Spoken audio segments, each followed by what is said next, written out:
우리 구독자분께서 말씀해주신 내용입니다. 현재 XRP를 보유 안 하고 계셨거나 혹은 신규 진입을 희망을 하시다 보니까 새롭게 타점을 찾고 계신 상황이라고 생각이 되는데요. 다만 항상 아쉬운 부분들은요. 영상에서도 자주 말씀드렸지만 최고의 매수 타점은 시장이 최고로 안 좋을 때입니다. 이런 심리들을 정말 잘 활용을 하셔야 되는 거고, 이 중요 내용 XRP 핵심 내용과 함께 설명드려 보도록 하겠습니다. 오늘 전 세계 암호화폐 시장이 숨을 죽이고 기다리는 발표가 하나 있죠. 바로 미국 정부의 첫 번째 디지털 자산 정책 보고서입니다. 이 보고서 같은 경우는 단순한 산업 가이드라인이 아니에요. 어떤 가상자산을 국가 전략자산으로 삼을 것인지, 즉 정부가 직접 보유할 자산을 정하는 사실상 디지털 금 보관 목록에 해당되는 문서입니다. 그런데 여기서 놀라운 건요. 많은 분들께서 비트코인이나 이더리움을 떠올리실 텐데 이번 보고서의 핵심 후보로 거론되고 있는 자산이 바로 리플의 XRP입니다. 비트코인도 아니고 그동안 조명을 받던 이더리움도 아니고요. 왜 지금 미국 정부는 XRP를 주목을 하고 있는 걸까요? 이건 단순한 알트코인 상승 기대감이 아닙니다. 국가가 돈의 백엔드를 다시 설계할 수도 있다는 신호인 거고, 지금부터 그 이유들에 대해서 하나씩 풀어드려 보도록 하겠습니다. 많은 분들께서 이런 말씀을 하십니다. XRP가 전략자산으로 지정되면 가격이 오르겠네요. 맞는 말처럼 들릴 수가 있겠죠. 하지만 이번 이슈를 단순하게 가격 재료로만 보시면 진짜로 중요한 걸 놓치게 되시는데요. 이번에 발표되는 보고서 자체가 단순하게 암호화폐를 규제하겠다, ETF를 승인하겠다, 이런 선언이 아니라 국가가 어떤 코인을 직접적으로 보유를 할 것이냐, 이런 것들을 결정짓는 첫 번째 공식 문서라는 거예요. 즉 앞으로 정부가 어떤 디지털 자산을 자기 돈처럼 취급할지를 고른다라는 거고, 이건 그냥 투자 이슈가 아니라 금융 시스템의 판 자체를 바꾸겠다라는 시그널이겠죠. 그렇다면 여기서부터 궁금해집니다. 왜 하필 지금이고, 그리고 왜 하필 XRP 리플일까요? 바로 이런 부분들 지금부터 하나씩 풀어드려 보도록 할게요. 지금 현재 시점에서의 미국은요, 디지털 패권 전쟁의 한가운데에 서 있습니다. 중국은 이미 디지털 위안화로 돈의 흐름들을 중앙에서 통제하기 시작을 했죠. 유럽도 빠르게 움직이고 있습니다. 미카 법안이라는 이름으로써 암호화폐 시장을 제도권 안으로 끌어들이는 중인데요. 그렇다면 미국은 어땠을까요? 솔직히 말씀드리면 지난 4년 동안 우왕좌왕했습니다. 규제를 하겠다는 건지 산업을 키우겠다는 건지, 미국 SEC는 소송만 걸고 미국 의회는 논쟁만 하고 방향성 자체가 없었다라는 거예요. 그렇게 흐지부지 시간이 흘러가던 와중에 드디어 이번에 판을 바꾸는 이런 보고서가 하나가 등장합니다. 이름부터 딱 나오죠. 바로 디지털 자산 대통령 실무 그룹 보고서인데요. 여기서 이 보고서 자체가 단순하게 규제를 할까 말까를 논의한 게 아닙니다. 여기서 핵심은 이거예요. 정부가 어떤 코인을 직접적으로 보유를 할지, 여기서 더 나아가서 국가 시스템에 쓸 수 있을지, 단순하게 투자 상품이 아니라 미국의 디지털 기반 인프라에 들어갈 수 있는 자산이 누구냐를 고르는 기준표가 되는 겁니다. 이런 것들이 그냥 보고서 한 장이 아니라 미국이 앞으로 디지털 자산을 어떻게 쓸 건지를 처음으로 밝히는 설계도인 셈인데요. 자, 그렇다면 이제 궁금해지실 겁니다. 이런 많은 코인 중에 왜 하필 XRP냐고요? 리플 XRP 같은 경우는요, 우리가 흔히 알고 있는 송금형 코인 정도로만 끝나는 자산이 아닙니다. 이미 전 세계에 있는 100개가 넘는 금융기관에서 실제 결제에 쓰이고 있는 코인인 거고, 단순하게 이론상 가능한 게 아니라요. 지금 이 순간에서도 은행 시스템에서 돈이 움직이는데 실제로 활용되고 있다는 얘기입니다. 여기에 최근에는 또 하나의 중요한 움직임이 있었죠. 바로 달러 기반의 스테이블 코인인 RLUSD를 리플이 직접 발행했다는 점입니다. 이런 것들이 단순하게 코인 하나를 더 만든 게 아니라 XRP가 미국 달러랑 직접 연결되는 브릿지 인프라로서 진화하고 있다는 의미입니다. 그리고 이거를 뒷받침해주는 더 굵직한 얘기들이 있습니다. 리플은 지금 미국 연준의 마스터 계좌를 신청해 놓은 상태인데요. 이 계좌는 아무 기업이나 가질 수가 없어요.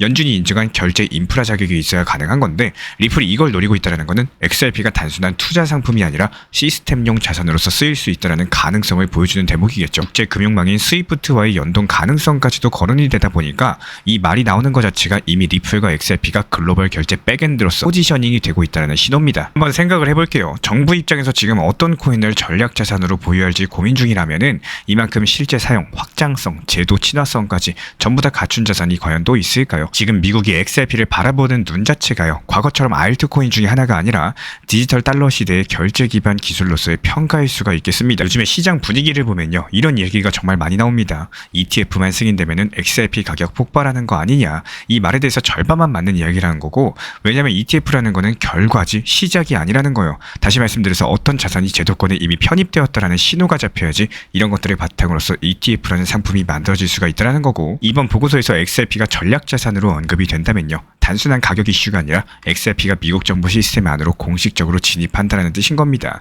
ETF라거나 소송 종결들이 그 다음 이야기인 거고, 제도권 편입의 흐름들이 먼저 올 거고요. ETF는 그걸 따라붙는 수순일 뿐이라는 거예요. 시장에서 자꾸 순서를 거꾸로 생각하시는 분들이 많이 계시는데요. 지금 우리가 주목해야 되는 거는 ETF가 나올지 말지가 아니라 정부가 XRP를 어떤 자산으로서 보는지, 여기에 대해서 먼저 읽어나가는 겁니다.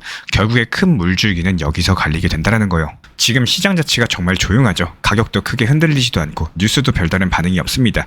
투자자들도 대부분 이렇습니다. 보고서 나오면은 그때 가서 판단하지. 다들 관망하고 기다리는 분위기라는 거고, 진짜 큰 변화는 항상 이렇게 조용할 때 시작이 됩니다. 시끄러운 뉴스가 나오고요. 그리고 나서 움직이는 사람들은 이미 기차 떠난 다음에 뛰어드는 경우가 많습니다. 누군가는 결과에 반응을 하고요. 또 누군가는 결과가 나오기 전에 움직입니다. 이 둘의 차이 자체가 나중에 보면은 계좌에 찍히는 숫자로서 드러나게 되어 있는데요.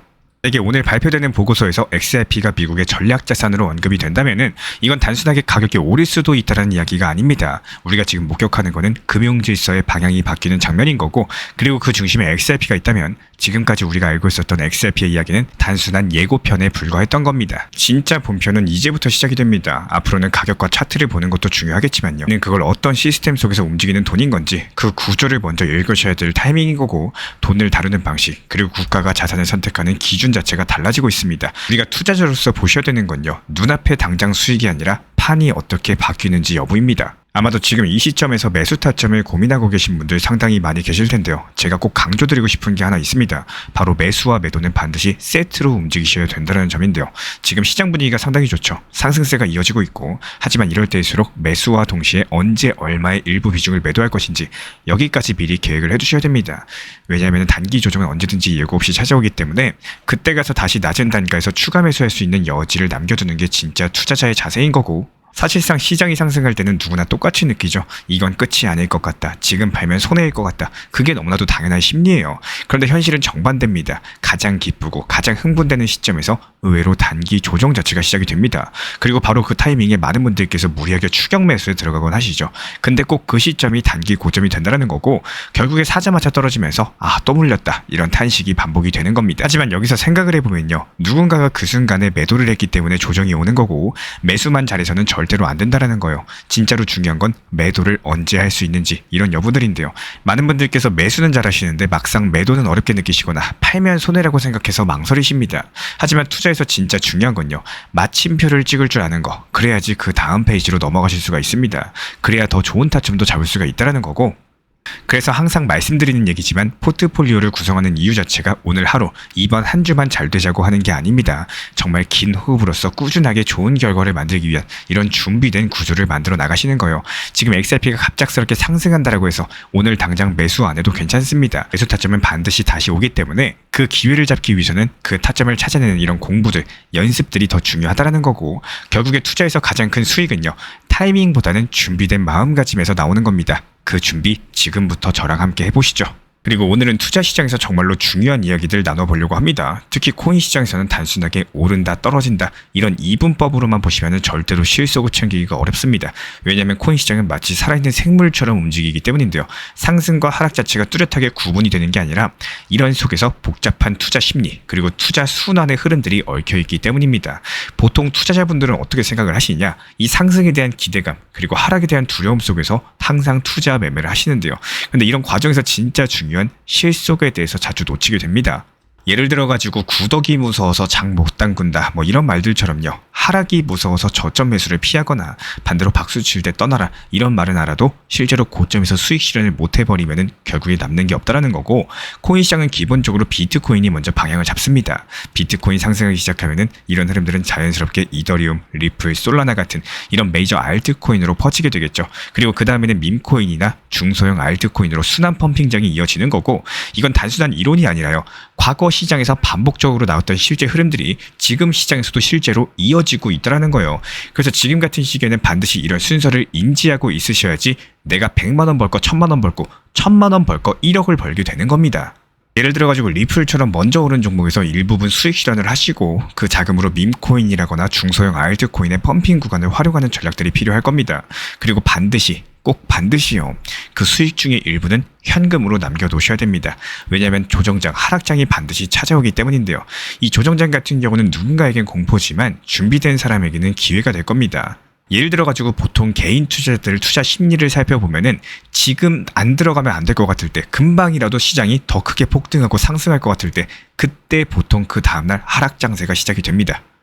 실제로 우리 신사 채널에서 운영 중에 있는 정보 커뮤니티에서는요, 이 도지코인에 대해서 중장기로 진입해가지고 35% 수익 구간에서 절반을 익절을 했고, 다른 알트코인들도 순환 펌핑장에 맞춰가지고 수익을 실현을 하면서 현금 비중까지도 확보를 해뒀습니다. 그 이유는 정말 명확한데요. 시장에는 순환이라는 흐름이 있기 때문입니다. 이 순환 구조를 이해하고 활용한 사람들만이 급락장에서도 여유있게 대응이 가능한 거고, 조정장에서도 다시 기회를 잡을 수가 있다는 거예요. 고점에서 추격 매수해가지고 최고점에서 물렸을 때 나는 여유롭게 현금 가지고 있다가 떨어졌을 때 눌림목에서 매수한다. 이런 전략 얼마나 좋을까요? 여기서 반대로 매번 상승장만 기대하면서 불안한 마음으로써 버티는 매매는요, 결국에 실속을 챙기지 못할 거고, 그때 팔 걸 괜히 고점에서 추격 매수해가지고 물렸네, 이런 후회만 남게 되는 겁니다. 우리 구독자 여러분들, 매수만큼이나 중요한 게 수익 실현이라는 거요, 항상 강조드리고 있는 얘기인 거고, 단기 고점에서 수익 실현을 내가 하지 못하는 이유 대부분 딱 한 개입니다. 혹시나 이거 더 상승하면 어떡하지, 이런 두려움 때문이겠죠. 하지만 우리가 지금까지 봐왔던 과거 차트들을 한번 떠올려 보세요. 결국에 내가 못 팔고 다시 원점으로 돌아가는, 아니면 또 큰 손실을 기록하게 되는 이런 경우가 얼마나 많았나요? 그래서 저는 항상 말씀을 드립니다. 후회하는 매매보다는 실속을 챙기는 매매를 하셔야 되는 거고, 팔아야지 내 돈이에요. 그리고 그렇게 판 돈을 실제로 출금을 하셔야지 그게 내 돈이 되는 겁니다. 이런 것들만이 진짜로 내 계좌를 지키는 유일한 방법이라는 거예요. 한 번 더 강조를 드리고 싶습니다. 리플 XRP 투자에 있어서 이제는 투트랙 전략이 반드시 필요해지고 있습니다. 무턱대고 몰빵하거나 반대로 또 손 놓고 기다리는 시대는 끝났어요. 첫 번째 트랙은 매달 분할 매수하시면서 시장이 빠지든 말든 일정 비중으로서 리플을 꾸준히 모아 나가시는 겁니다. 이거는 시간과 리스크를 분산할 수 있는 가장 효율적인 전략인 거고, 그리고 두 번째 트랙은 남은 현금 비중으로 알트코인 단타로서 굴려나갑니다. 수익이 나면은 그거를 다시 리플에 재투자하시면 되는 거고, 이게 바로 수익을 만드는 순환 매수 전략이 되실 거예요. 그런데 여기서 중요한 거는 단타 하실 때 조심하셔야 되는 거예요. 단타 매매 중독되면 끝장입니다. 이 매매 중독을 절대 조심하셔야 되는 거고, 예를 들어 가지고 시장이 과열인데도 지금 아니면 기회가 없다, 이런 조급한 생각에 RSI 지표가 이미 고점인데도 불안해서 또 들어가고 결국에 수익은커녕 손실만 쌓이게 되실 겁니다. 그래서 저희 채널 차원에서는 한 가지 원칙이 있습니다. 확률이 높은 날만 진입을 하세요. 그리고 시장 전체가 과매도 구간일 때, 비트코인 기준 RSI가 바닥을 찍을 때, 그때 알트코인 중에서 최근 거래량이 급등한 종목이 과매도의 경우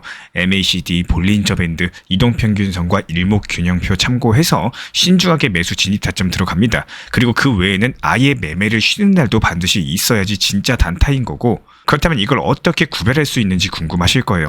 여기서 챗 GPT가 등장을 합니다. 저희는 챗 GPT를 단순한 도구로 쓰지 않습니다. GPT한테 오늘 확률 높은 진입 타이밍이냐, 이렇게 물어볼 수 있게 맞춤 프롬프트를 사용을 하는데요. 그리고 그 결과에 저의 실전 매매 노하우 30%를 덧붙여가지고 GPT 시그널을 보완합니다. 어떻게 하는지 궁금하신 분들, GPT 검색력과 활용 전략을 이용해가지고 이 두 가지를 한 방에 알려드리고 있습니다.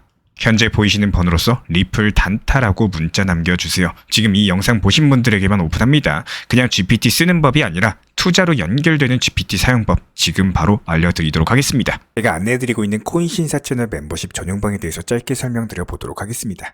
리플, 암호화폐 시장에 대한 중요한 이슈, 그리고 브리핑이나 시장의 흐름에 대한 전문적인 분석 내용 설명과 함께 차트상의 기술적 분석, 온체인 지표와 투자 심리에 대한 내용들을 같이 안내 도움드리고 있고, 가장 중요한 투자 심리를 컨트롤하기 위해서 포트폴리오의 구성에 대한 노하우, 투자 심리 컨트롤에 대한 내용도 같이 안내드리고 있습니다. 코인 신사 스터디 멤버십 가입하신 분들께서는 아래 번호 혹은 신청 링크 통해서 남겨주시면 제가 연락드리고 있고, 안내 설명과 함께 신사 채널 리플 전용 멤버십 방에도 입장 안내 설명드리고 있습니다.